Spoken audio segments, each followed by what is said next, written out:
రాష్ట్ర వ్యాప్తంగా మున్సిపల్ ఎన్నికల నేపథ్యంలో శుక్రవారం గద్వాల మున్సిపాలిటీకి సంబంధించిన కౌంటింగ్ కేంద్రం గోడుపాడు ప్రభుత్వ పాలిటెక్నిక్ కళాశాలలో ఎస్పీ శ్రీనివాసరావుతో కలిసి జిల్లా కలెక్టర్ బిఎం సంతోష్లు కౌంటింగ్ కేంద్రాన్ని పర్యవేక్షించారు. రాజకీయ పార్టీల ప్రతినిధుల సమక్షంలో స్ట్రాంగ్ రూమ్ ను ఓపెన్ చేసి బ్యాలెట్ బాక్స్లను నిర్దేశిత కౌంటింగ్ హాల్కు తరలించారు.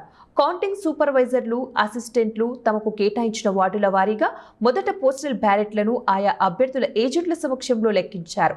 అనంతరం సాధారణ బ్యాలెట్ పేపర్స్ కౌంటింగ్ ప్రక్రియ ప్రారంభించారు. ఈ సందర్భంగా కలెక్టర్ బిఎం సంతోష్ మాట్లాడుతూ గద్వాల మున్సిపాలిటీకి సంబంధించి 37 వార్డుల బ్యాలెట్ బాక్సులను లెక్కించేందుకు 4 హాల్స్ ను ఏర్పాటు చేసినట్లు చెప్పారు.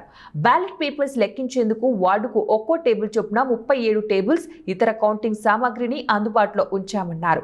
కౌంటింగ్ ప్రక్రియను ఎలాంటి అవాంఛనీయ సంఘటనలు జరగకుండా పగడ్బందీగా చేస్తున్నట్లు పేర్కొన్నారు.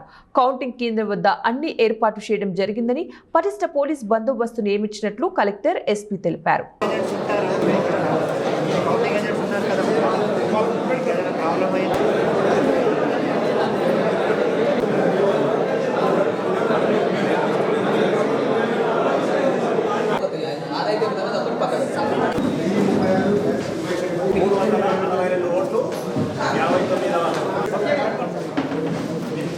లోపల